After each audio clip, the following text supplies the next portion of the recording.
Hello, ladies and gentlemen. Welcome to Panic a Chat with Oliver Graves. I am Oliver Graves. Oh, hi, yes. Recording live from the California Theater in Santa Rosa, California. Thank you very much to the California for having us. Well, what a time it is.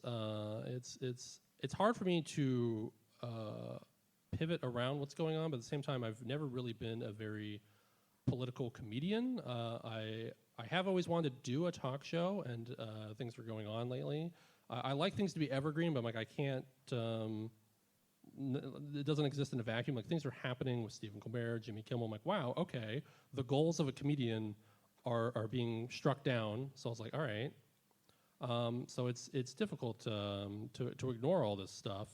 Getting very political. I don't like being political in my act because I like to have jokes that last throughout time. I love coming up with matter-of-fact things rather than something that's just topical. But politics are just always, it's a blame game. It's one side blames one person, other side blames another person. I'm like, oh my God, can we stop? Can we stop just blaming and start thinking, like, there's children, are we gonna think of them and maybe how this is their fault?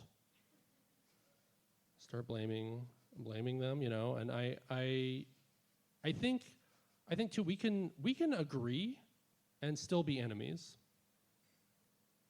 That's important to me, that we can come together and be like, hey, all right. And I see people complaining about the price of groceries, like, oh my God, the price of groceries is going up. I don't see anyone complaining about the price of Magnum condoms going up. I've noticed. No one else seems to have noticed the price of that is going up. I think also it'd be great if we had abortion legal everywhere, because then incest could be legal everywhere. Just a thought there. Yeah. But if you're feeling down, just with all of the conspiracy theorists that are out there, just know someone has to believe in you. Yeah, okay. Well, with that, I have my first guest of this show. Let's introduce, we have Velvet Thorn. Hello. Hi.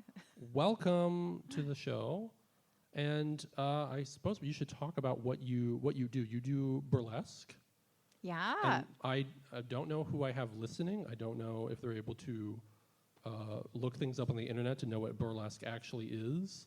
But perhaps you should explain what burlesque is and the differences of it from other types of performing.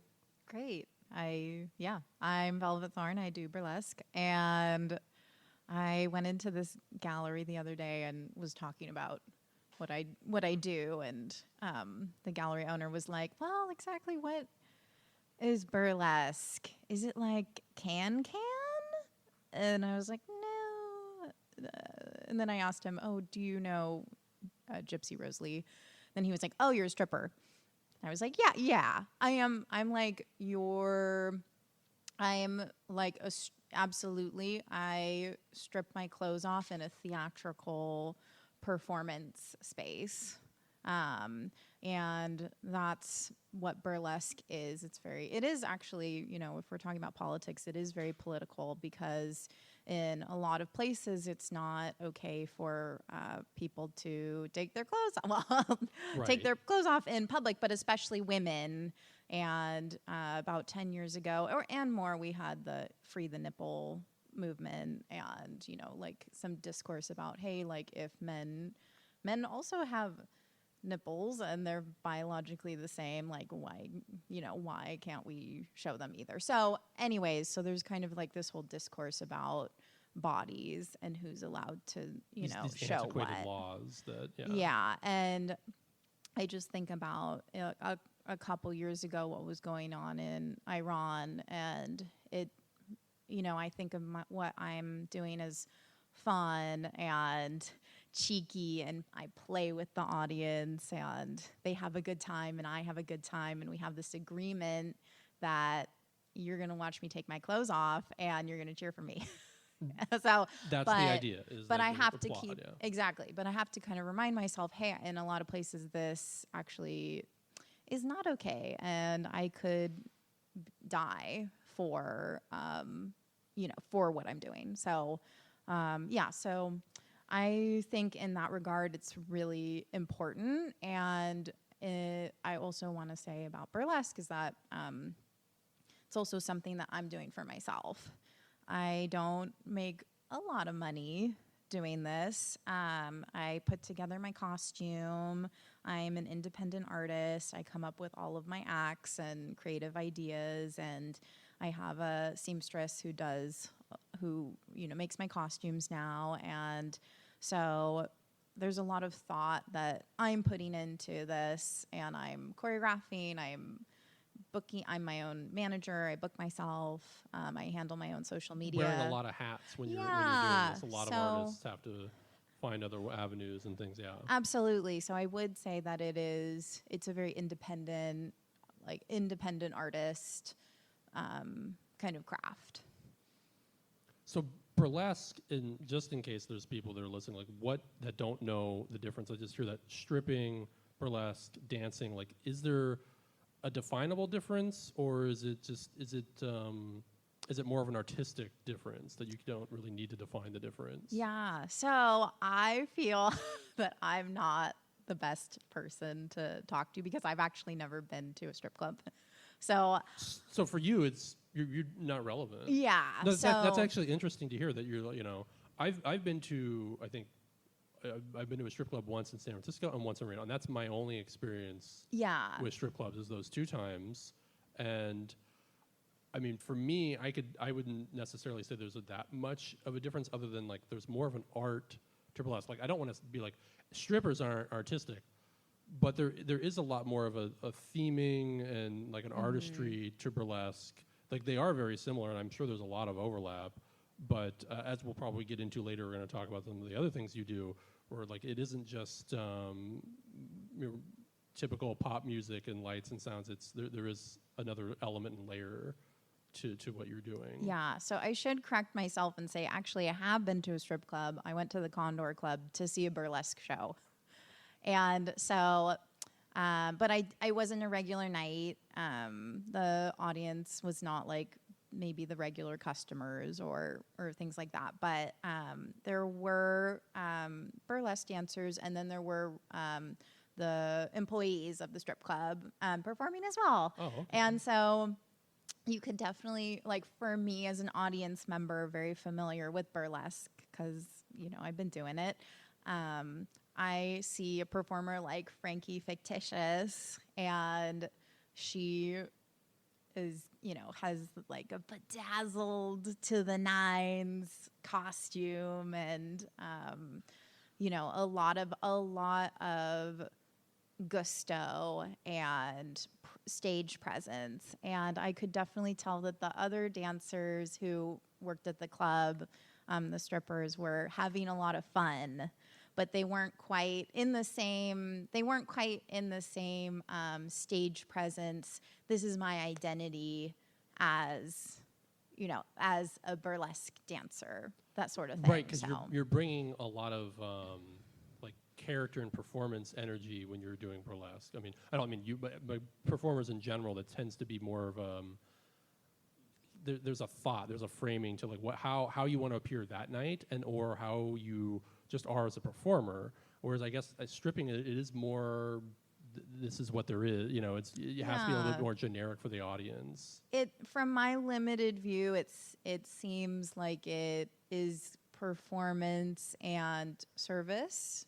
And it blends, and there absolutely is artistry. I could never do what some of those gals or people are doing. It's a style of dance. Yeah, and the pole dancing. They're amazing. They're totally. I would say in their own realm that that is an art form. But if you're going to a strip club and you're going to a night to go see burlesque, you're probably going to be a different kind of audience member as well, and looking for different things, I imagine. So that's the thing. I've seen it very, very rarely because I've been on a lot of variety shows and been on many burlesque shows where sometimes someone doesn't quite get it. Will be someone in the audience that's like, what is how come there's not more sexual or more however you want to dirty things happening? It's like, well, because this is a burlesque show and they're deciding how they want their performances. There's a lot more, I guess, independence. Yeah. And you get to select what you're doing in your piece. Like, no one screens your pieces, right? Like, no one's saying like, okay, and send me exactly what you're going to do that night, right? Yeah, no. Well, you do send in your act sometimes when you book, and people want to know, maybe, see some videos of you. Now we have social media, so that's a Right. lot easier for producers to check you out. But yeah, it's always a little bit of a risk. Right. Because you could go a different direction than what you did exactly. in a video. And, yeah. This is live entertainment, folks. But yeah, there is. I think that there is a lot at burlesque shows. There needs to be a lot of support, I think, and audience participation. It's a live show. Exactly. Treat it like a live show. And so be present. The energy can just feel like totally wild. And I think that sometimes it can be hard for maybe certain audience members to feel like they're a part of this whole, and they kind of just want it to be like maybe about them. Like it's not just about you personally enjoying it. I mean, it is like you need to look at it with your own eyes and see what's going on. But like, it's also exciting being a part of this whole, and that the dancer on stage is not for you. It's for everybody. It's for this experience that's being created. Yeah. It takes not only the performer, but it also takes the audience participating. Because otherwise, it would just be a video at home. Like you don't. Yeah. To silence, no applause, no. Exactly. Anything, yeah. And I have had a few people on my Instagram who are hitting me up like, can you send me pictures of you? And I'm like, well, that's just, for a minute I was considering it, but then I was like, well, I don't really need the money, for money. I was like, well, they're gonna compensate you? Like, right, yeah. But I was like, I don't need the money, and that's not exactly what I'm doing. Like, and I said, you know what? If you enjoy me, you can just enjoy my public posts that I post. And like, that's what you're going to get. You're only getting as much of me as I choose to give you. Allocate, right. It's not their choice. But yeah. And so that's when it feels really like you can send exciting. them. You can send them my way. I could use the money. Okay, I will. If you we'll think of that. We'll think of hopefully that next time. They'll be. I've never done the feet pics, but I've been holding out. I think that's the best way to go. Honestly. I gotta step on stuff. Yeah. Anyway. Let's talk about your history with burlesque, because you weren't birthed into the world as a burlesque performer. How did this evolve? Did you start as a performer and then you started tapping into this? Like how, where were you? Were you acting? Were you dancing prior and then tried burlesque out? I started in theater, as you do, as some of us do. The gateway drug to taking your clothes off on stage. Exactly. Yeah. It's like attention. I love it. It's the applause, the theater, the stage. So, I did theater in high school, and then I was starting to feel a little more like that, like, hey, I have this body, and I'm also a mover, and I'm not the most technical dancer. I did take dance classes in high school, but so I'm not a ballerina or anything, but I did realize that there was this other part of me that liked to tell stories with my body and make beautiful shapes and create glamour and wear beautiful clothes and put on fun makeup. And so I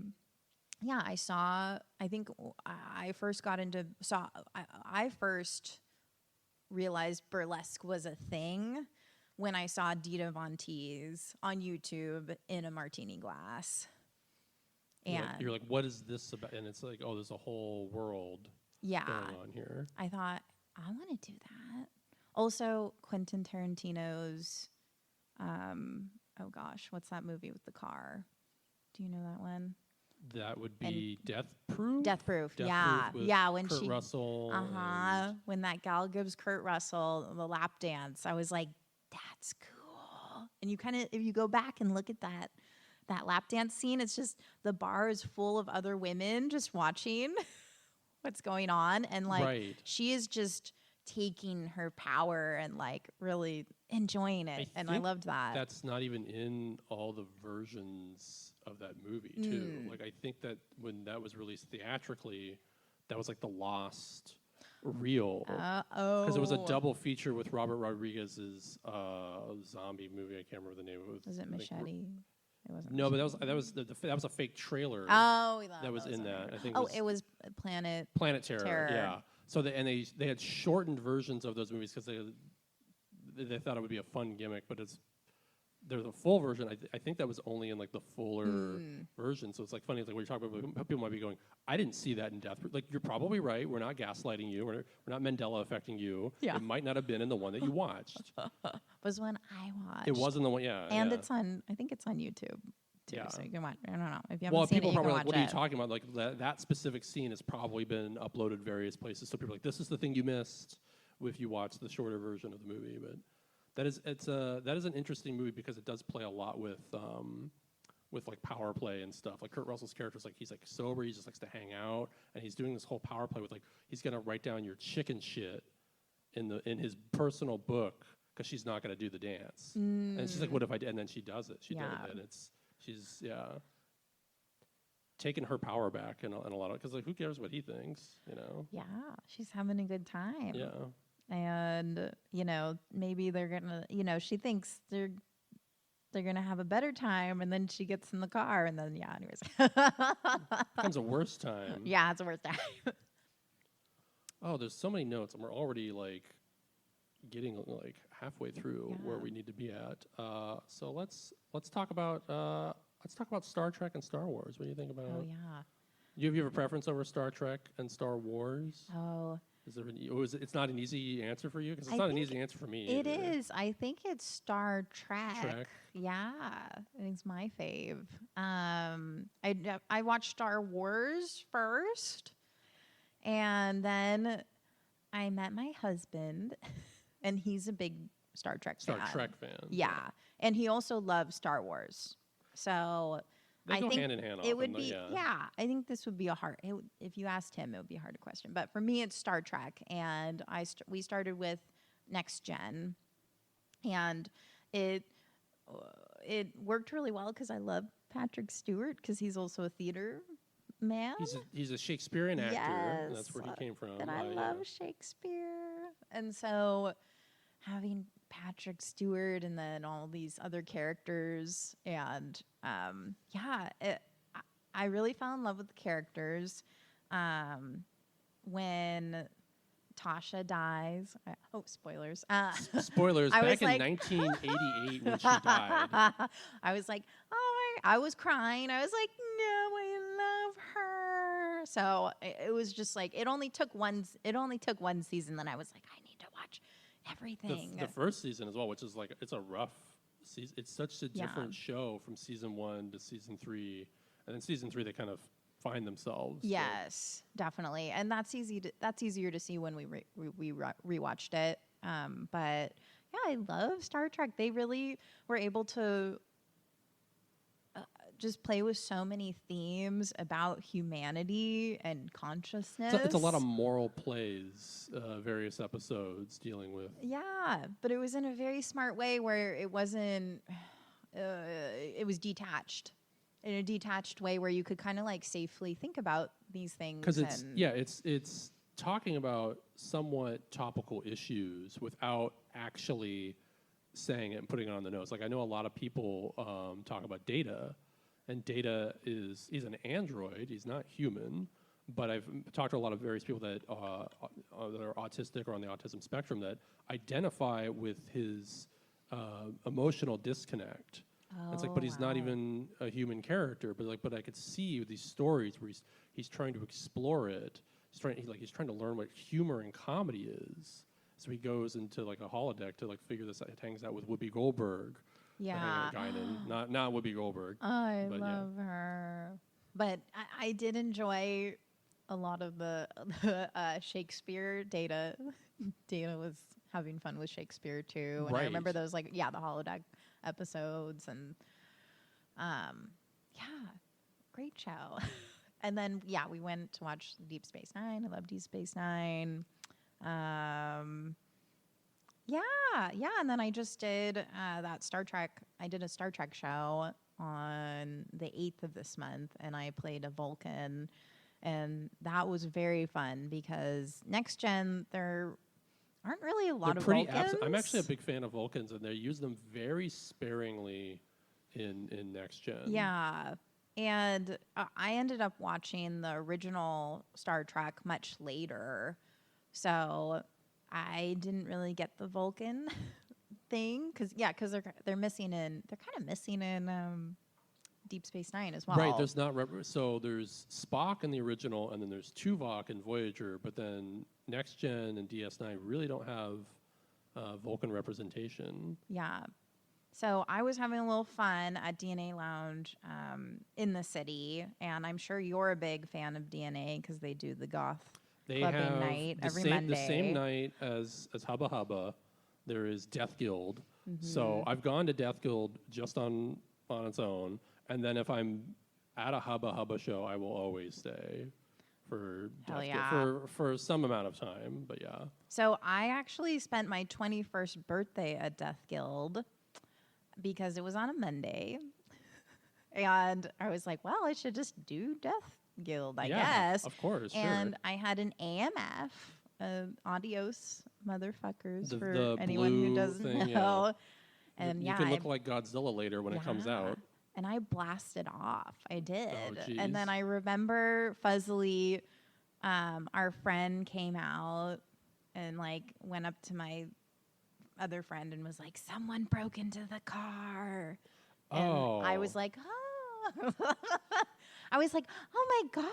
Good for them. Someone broke into the car. So it was a funny night, but totally totally memorable. You remember it?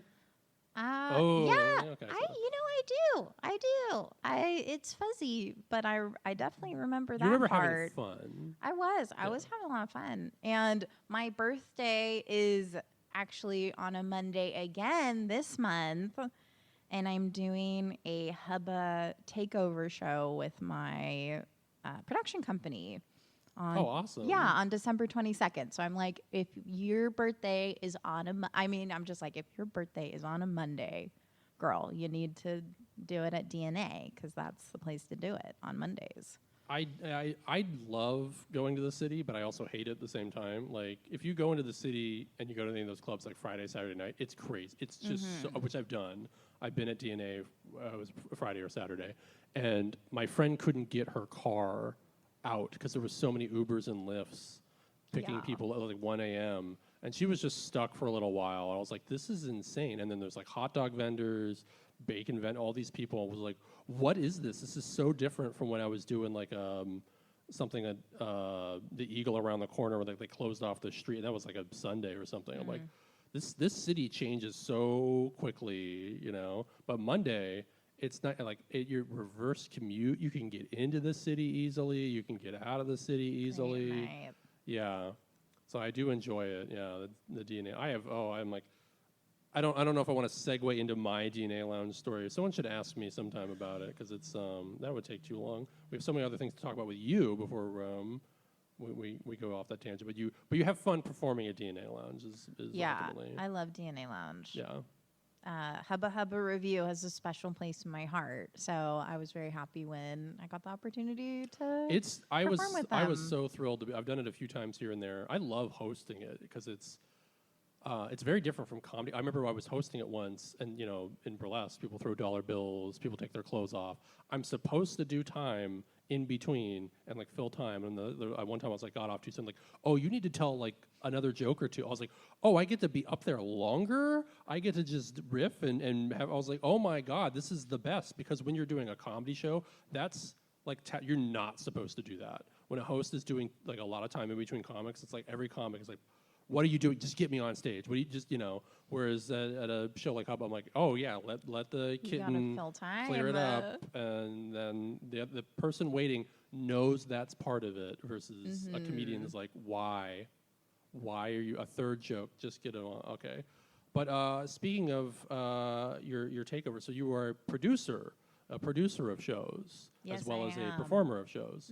So do you want to get into Broadway burlesque? Is that Yeah, I do. Okay. So here we are at the beautiful California. I am producing a show here on this stage on October 3rd and 4th.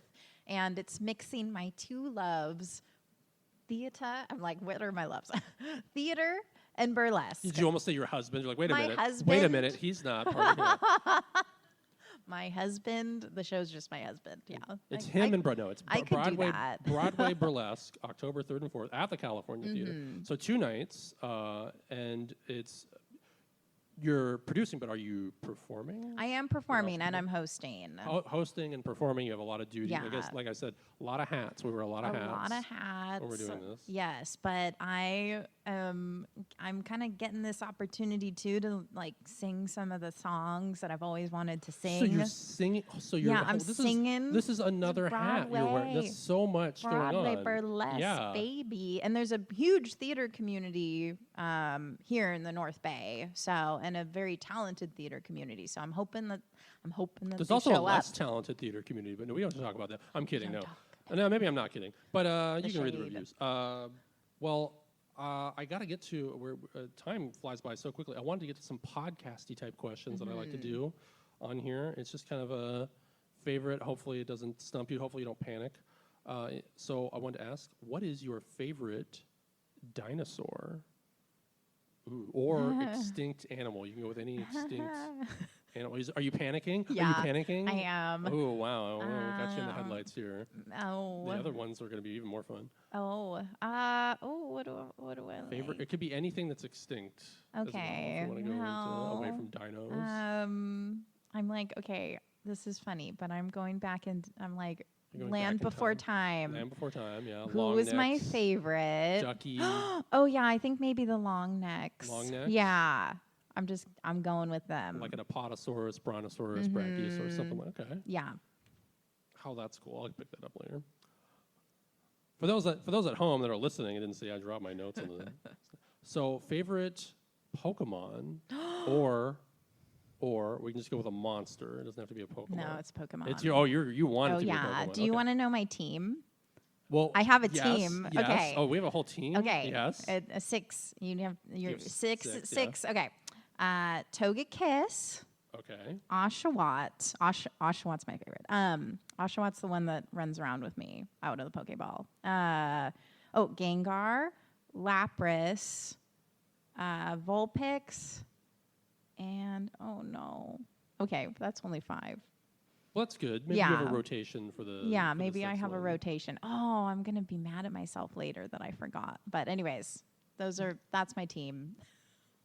Superpower. If you could have one superpower, what power would you want to have? Oh, stop time. Stop time. Absolutely. Ooh, okay. Yeah. Like, would it be always. like Out of This World where you put your fingers together and you stop time? No one remembers that show but me.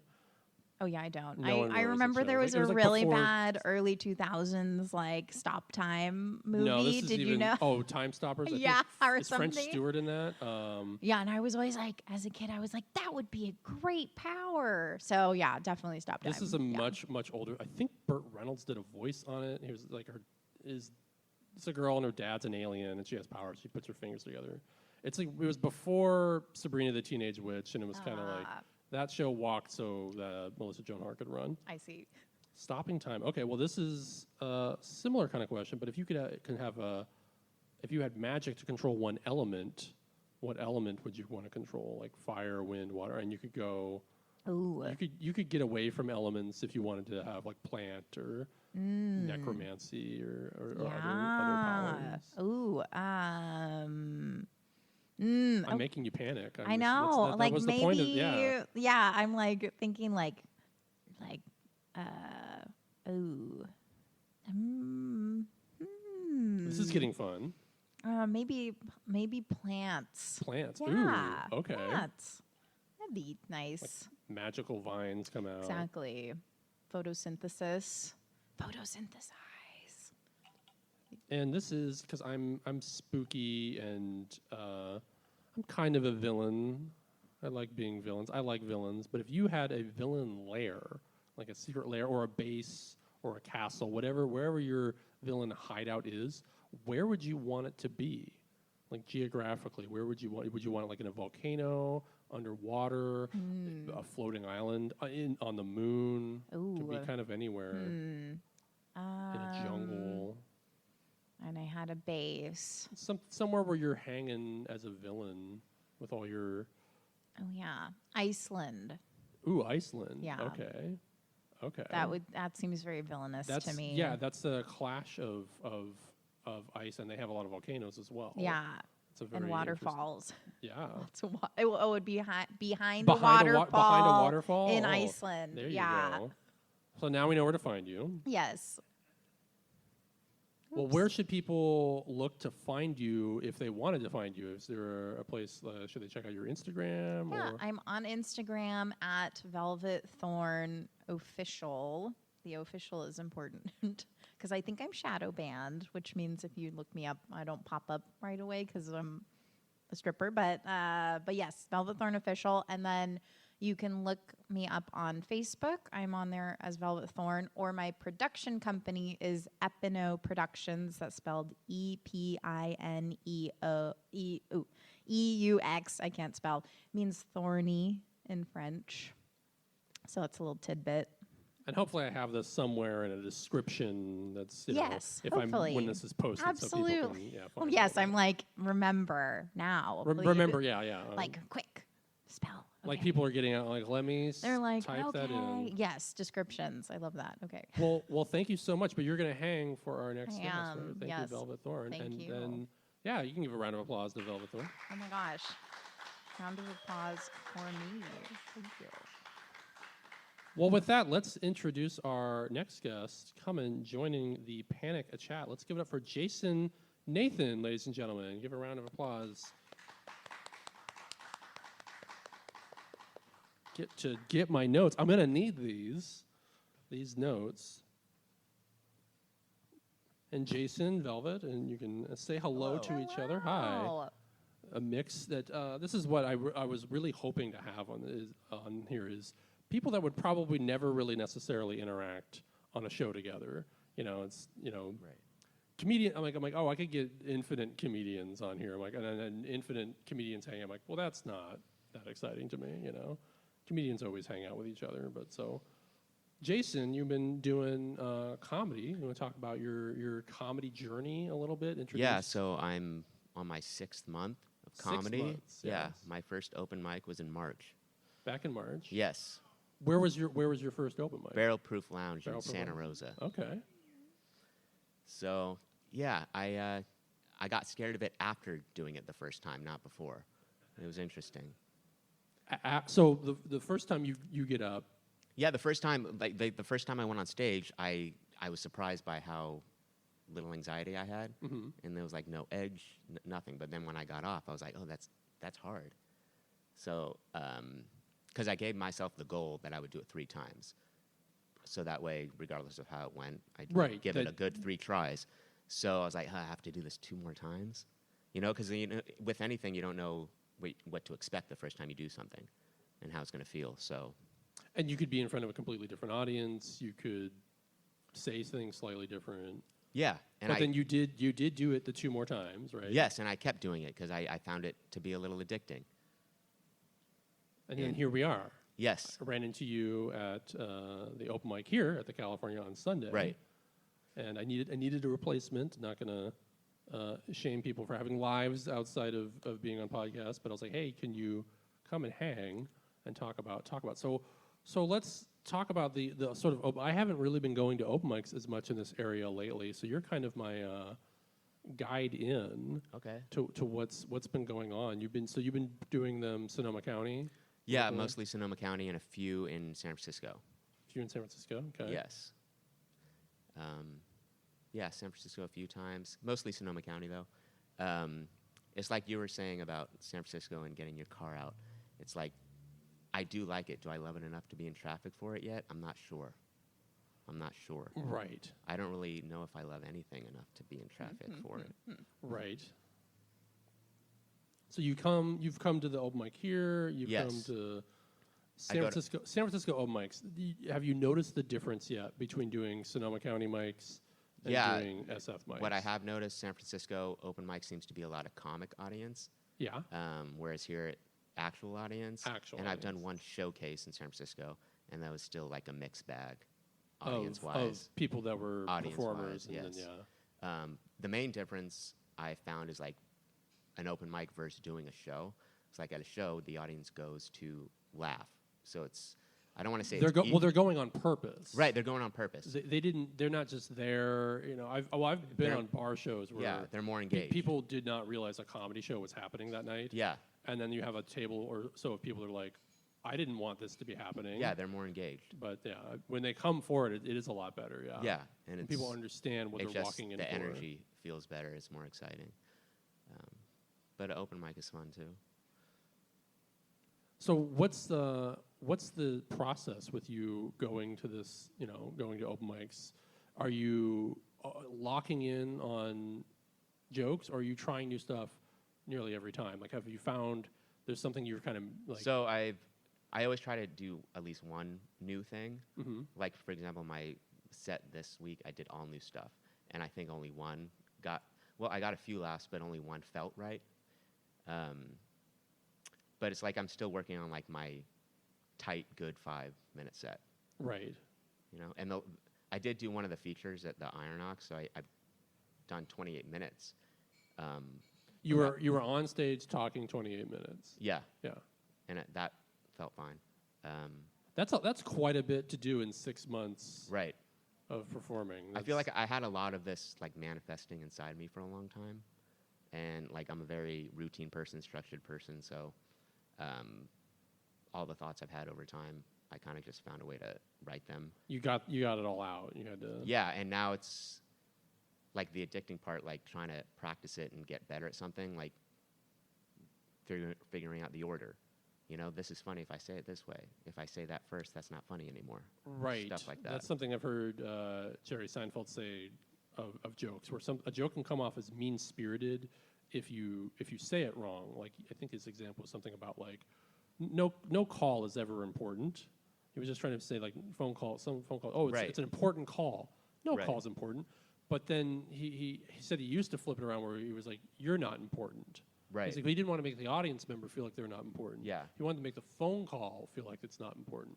So that Right. way it doesn't make them go, oh, well, I like to think I matter. Right. Even though it can kind of be, like, I get the joke. I get Yeah. how that's kind of funny. But if you flip it, then suddenly it works better for everyone in the audience. Right. Yeah. I acknowledge that. Like my example of that would be like when I talk about a person from the past, which I don't get specific about a person, but if I'm talking and making fun of them in a way, I make sure to do that to myself also, because I don't want it to be like I'm bashing somebody, which I'm not to begin with. But You could. No, it's yeah, I fine. mean, I could. Everyone finds their own Yeah, stuff. and I would consider myself a clean comic. You're I clean, don't curse yeah. or anything like And that. well, what do you define as clean? So I don't curse. I don't talk about anything too raunchy. bathroom type stuff. I'd say like I could, if I talk about sexual things, I do it in a very, I guess, juvenile manner. But not in an immature way. Do you talk about drug use at all? I talk about how I don't do drugs and Okay, why I don't yeah. do drugs. Yeah. Or the alcohol. Because I've heard different people define clean differently. Right. Like I've heard swearing, that like too. the F word, etc. Right. Like that. Like that's like the obvious sexual stuff. That's obvious. But I've heard people say that talking about drug use gets into being dirty, and there's other things that are a little too adjacent. Right. It's like it starts like, oh, that's not clean enough. Yeah, and I don't like to talk about anything that could be controversial. So you don't talk about anything. Right, I'm good at that. Yeah, I don't talk about anything. You just don't. Yeah. I talk about fruit a lot, and I talk about like my friends a lot. I talk about how I don't want kids a lot, Me too. like a lot. That's kind of what I would say. That yeah. I would be perfect as your audience. Yeah. Because I would be like, yes, I agree with that. You're like fruit and no kids. Hell Fruit yeah. and no and no kids. kids. Actually, totally.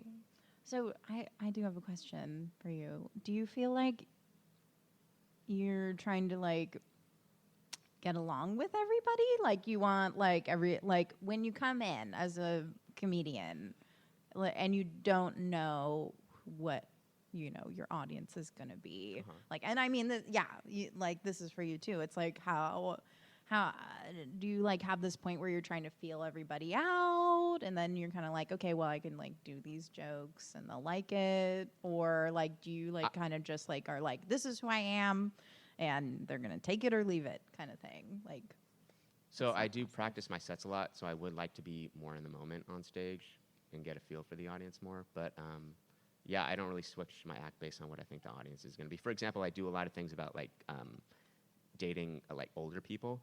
So in the event I see older folks in the audience, I will tend to shift to that because I have a lot of that stuff. So you're also in the writing process of comedy, because Yeah. the big thing with comedy is having like a bag of tricks. You want a lot of different things you can pull out. Right. But it's interesting because you're already sort of going to a certain place, Right. and then you don't want to pull out the dirty stuff. Whereas some comedians would probably make the choice to see an audience, to hear what else is happening, and like, well, I'm going to be clean the whole night. I'm not going to get any of the dirty stuff out. Right. So, but you're defaulting to that's not even going to be an option. You're not going to go, well, I better be clean the whole night. I mean, that's just already where you are. I'm on a lot of different shows. If I'm doing a really short set, like on a variety show, I've probably already locked in what I'm doing, so I'm not going to change a 7-minute set. If I'm doing a longer set, like a really long set, I don't have that much different material. Like if I'm doing 45 minutes, I'm probably doing most, if not all, of my jokes.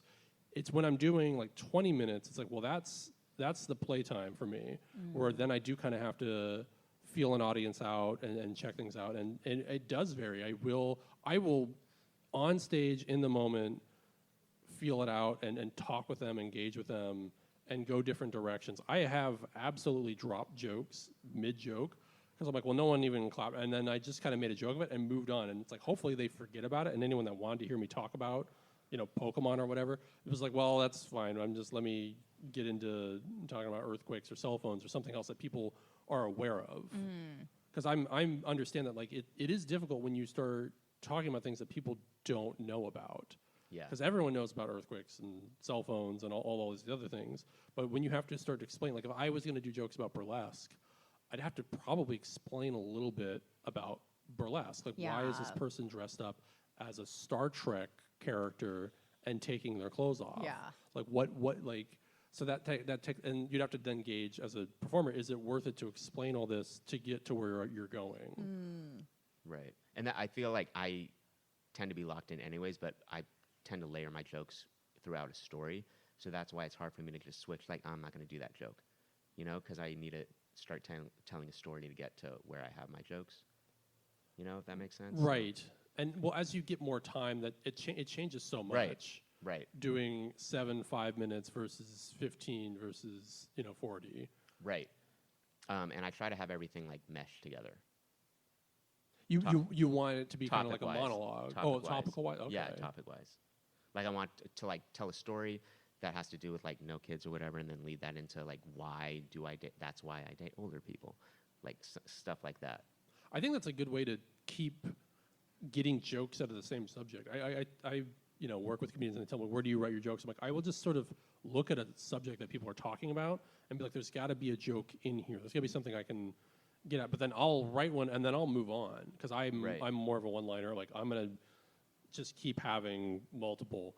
But if you're doing it more your style, it's like you should just keep mining that subject. Right. Like where else can this go? And then you can figure out where like maybe you write a joke and you're putting it later. I'm like, oh no, this can segue into this and this and this and right. Yeah. So I mean, I've come up with a good amount of things from just that one concept: dating older people, or that I don't want kids.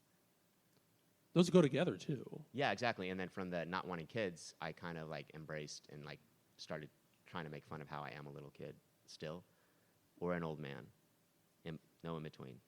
So that's kind of my shtick. They're pretty similar. They really, Yeah, exactly. You learn. Like yeah. they both like to have boats on their shirt sometimes. Both have Velcro shoes, right? Sure, sure, Both eventually have diapers. sure. Both like fruit cups. I like fruit cups. Well, yeah, exactly. I Yeah. do too. Yeah. Yeah. We're going into fruit now. Like, you know, Fruit. Yeah, we have fruit on the shirt. I do like fruit. I'm a fan of botany and fruit. So Cold fruit or room temperature fruit? it varies. Like, Okay, I if can't. if a fruit cup's been in the fridge, that's fine. Room temperature can be fine. I don't like anything room temperature, honestly. No room temperature. I No love. fruit. I tend to prefer room temperature things. Like when it comes to like water, it's like I don't like things too cold. That I can get on board with. But like, so if the fruit is too like, so I'll sometimes get a banana and I won't finish it, and then I put it in the fridge, and I have to remind myself I'm going to eat a cold banana Yeah. because I'm used to eating them Yeah. room temperature, and then a cold banana is a different experience. Yeah, exactly. Yeah. It's I like the cold experience. you like the cold banana experience. Yeah. Or frozen, even better. Have you ever hung out in a morgue? I'm getting dirty. I'm going to get dirty with. Nope, not in the morgue. Okay. No. I feel Okay. So that's where my humor goes. Is Okay. The cold banana. Okay. I see now. I'm writing jokes up here. I'm like, There you go. Gonna be doing that. So, let's talk about online improv. Oh yeah. What is this? So during COVID, I was looking for something to do, Sure. and I typed in comedy. Nothing really spiked my interest, and then You didn't like the Zoom comedy we had going on all over the world? No, and Oh man. and then I typed in improv, and I picked the one that was free, and I was There like, you go. okay, right, Nothing beats exactly, free improv. and yeah, it was like free every day, so I like tuned in every day, and then it became like routine. Like I said, I like routine, and it got fun, and there was some structure to it, so I could see that the people doing it were getting better, and I was getting a little better. So I was like, oh, this is interesting. This works. Which is improv is pretty much an in-person thing, but over Zoom, it was able to happen. So you're doing you were performing it. You weren't just watching. yeah, it. it was classes. It was classes, and then like shows, and the shows were pretty much for the people in the class. So it's all dialogue then. You don't get to do Yeah, any exactly. It was all blocking or dialogue. movement. So yeah, and not body language. But pretty you can much. still do. There's a lot Yeah, you can do that yeah. is just not like questions only. Did you do questions only? Yeah, we did a Yeah. lot of that. A lot of that. 'Cause and that's then- a and then- dialogue. And then one we did a lot of do. heralds heralds and like just heralds. yeah, stuff like I'm that. not. I've done some improv here and there, and I'm not like it's. I think so much of what an audience wants. Heralds are great for performers. Mm-hmm. I'm sure you love the experience. But I was with an old troupe, and like I was not into doing it. Like one person was very about long form, and I was like, I'm really not. Right. I don't think as an audience, it's interesting to watch half-baked plays that are half-acted. Like there's so Right. much about it that I'm like, it's more an experience rather than it's a feature and a selling point. But on Right. Zoom, when you get to participate, I'm like that's a very different Yeah. thing. What are heralds? Ooh, I guess I didn't even think to. Well, Jason, why don't you explain what a herald is? I mean, based on what I was doing, is like it's like little mini scenes that you try to like connect at the end, if that makes sense. Like you might have six actors, and there'll be 3 scenes. Like you'll pair off 2, 2, and 2, and so that'll be 3 scenes that happen with those 3 pairs, and eventually they're gonna start. So any Seinfeld episode is pretty much a herald to me. Right. There's 3 things going on, and then they all interconnect. Because at it'll the be end. Kramer and Newman doing Yes. something, Got Jerry it. and his Yeah. girlfriend doing Yeah. something, Got it. George and Elaine doing something, Okay. and then eventually. Yeah, and I guess that's all what I was trying to connect. explain when I was saying how I do structure with the joke writing. Like I pretty much want to talk about 3 things that I can try to connect, or at least somewhat have to do with each other. Right. Because it's if it can be done in 20 minutes, you can do it in a much shorter time, usually probably more easily. Right. Yeah. Yeah. So that is what a herald is. Yeah, it could be fun for acting and writing because when you can make it work, it's great. But I've just always felt like it feels like workshop. It doesn't feel like it's refined. It doesn't. Right. Yeah. I can see that. Yeah. Yeah. Because I want people to enjoy what they're watching, not to go, what? Oh, okay, that was almost. Oh, it would have been funnier if they did that. It's like, right. There's all this stuff you could do, but then if you take a Herald that did kind of well, you could get a sitcom episode out of it. Yeah. Right. Well, let's get into. We talked about Shakespeare, and I wanted to ask about this because when I was doing research on you, this came up. A Midsummer Night's Dream. Yeah, I was in 5th grade or 4th grade, and I was Oberon. You were Oberon. Oh my I God, was Oberon. That is one of my favorite characters. Yes, and I believe I didn't want to do the play, but an arrangement was made that I would get some Power Ranger toys if I did it. Nice. Were they the ninjas or no? It's okay. We don't have to. No, it's the Red Ranger. Regular. We know the Red Ranger's name, right? Right. Oh, of course, Jason. Yeah. Yes. Until he was replaced by Rocky. Right. I know a lot about all these nerd things. Yeah. Did you find info on the first time I ever was on stage? No. The first time I was ever on stage, I was 2 years old. 2 years old. Yeah, and I had 101 fever. And my mom was this like Oh my God. see this poor child that's suffering? Like was this no, a sideshow act? my mom entered me into the San Francisco annual baby pageant, which is a real thing. 1990. She put me in a little Speedo. Is there a pending lawsuit regarding this? She put or me in a little Speedo and walked me down a little runway. part of a class action. And you're still here Oh. today. I also won. You won? You won. Okay. Well, Your you mom were the believed- hottest baby up there. for I was sure, the hottest so- baby. One other thing, yeah, therapy. I actually recently found out that the Speedo is blue. And I tend to wear blue all the time. That's my color. So I don't know what's going on. Oh, you didn't decide the color because you were 2 years old? Okay. Yeah, maybe I just got It it. was I don't know. forced upon you. But you were Oberon. That's really Yeah, I did very quickly, briefly in high school. We did a small version because it's a long play. Yeah. We did a section of it, and I was Puck, and that was a lot of. I loved Okay, that. Puck was good. Yeah, I like the whole fairy world Right. of Midsummer Night's Dream. So Oberon's cool. Yeah, I feel like my Puck was cooperative in the rehearsing process. Ah, Yeah. Oh, I was that's such quite, that's a something. trickster. I loved playing Puck. Going to Star Trek in the episode, in the episode when they meet Mark Twain, they go back in time. Patrick Stewart's Picard is living up in this area, living up in women's credit and rent, and then working on a play. It's like a play. You know, a play he claims to be working on? A Midsummer Night's Dream. Yeah. Because it was at that time when the writers knew Patrick Stewart was Shakespeare. They wanted to incorporate some more Shakespeare stuff, so he claims to be working on a Shakespearean play. That's why all these people are hanging out up in his apartment. But yeah. So you do theater too, right? Too. So like burlesque versus theater, like which one would you say leaves the least room for like error? That's the more pressure on people, if there is. Well, with burlesque, you need to fill the whole time with just you. So Okay. it's kind of like this different thing. So if you're doing this routine, no one's going to know if you're messed up. But it also means you have to have the confidence Right. to do it. So I would say that theater requires a lot more rehearsal with everyone. It's Right. more of a collaborative. I mean, usually unless you're doing a one-person show. But yeah, I would say theater's more time intensive.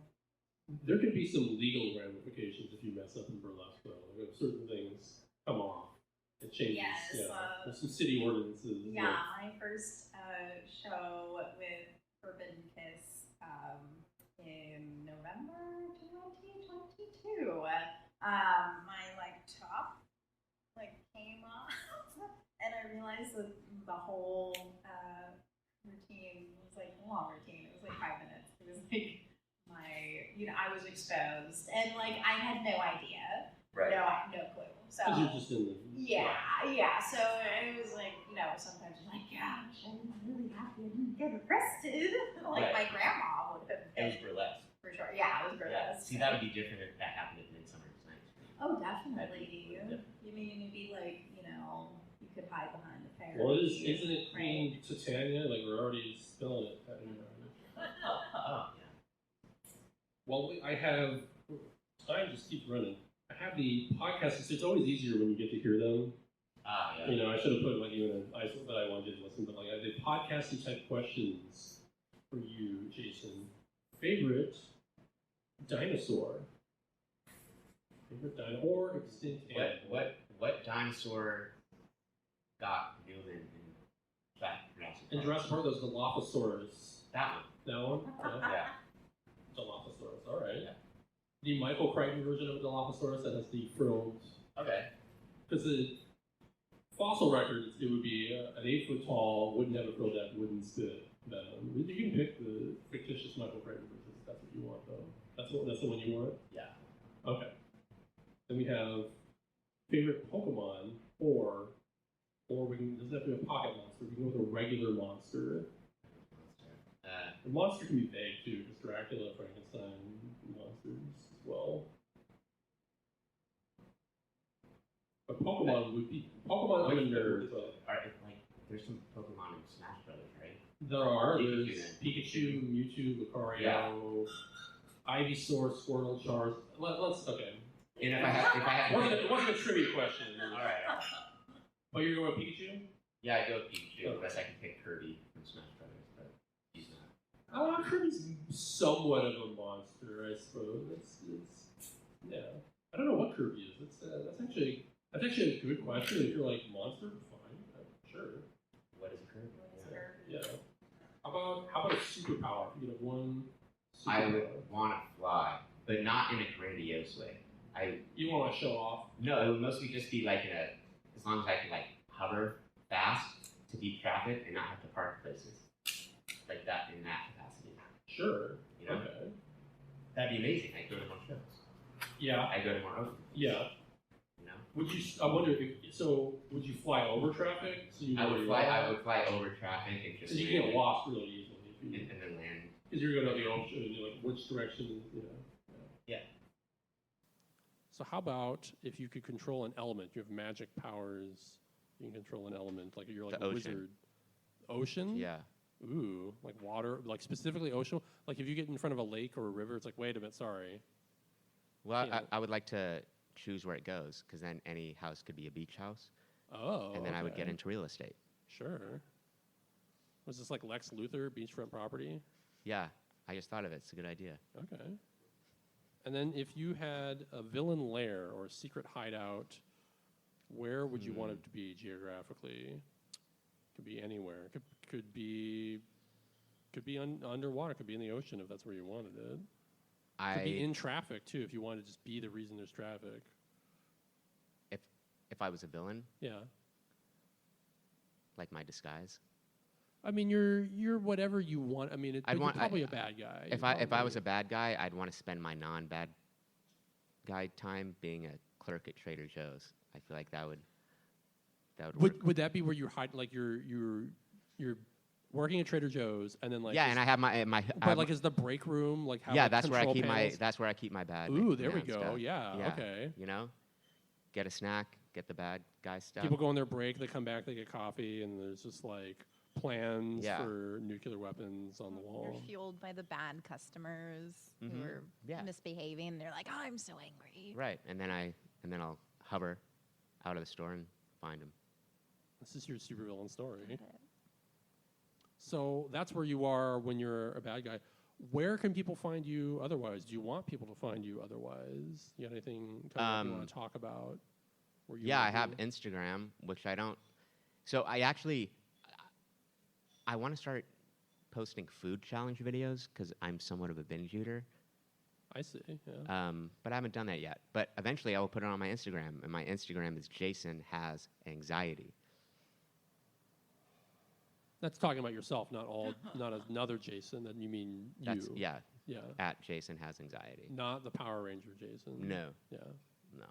Well, we have as the live theater experience is going on, there's another show coming in, and we have to wrap up. Oh, But- I remembered my 6 Pokemon. Oh, you remember your 6 Pokemon? Oh, let's get this. Yeah. Let's not. We'll Okay. have to make time, everybody. Okay. This is really important.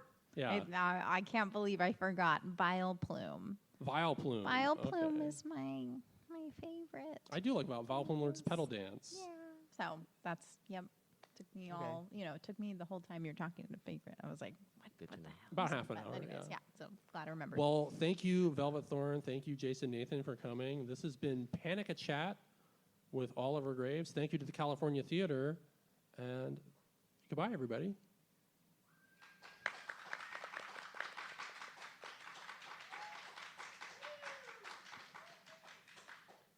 So that'll be the end of the podcast recording as people are coming in now for setting up the load-in for Forbidden Kiss, which is happening later today.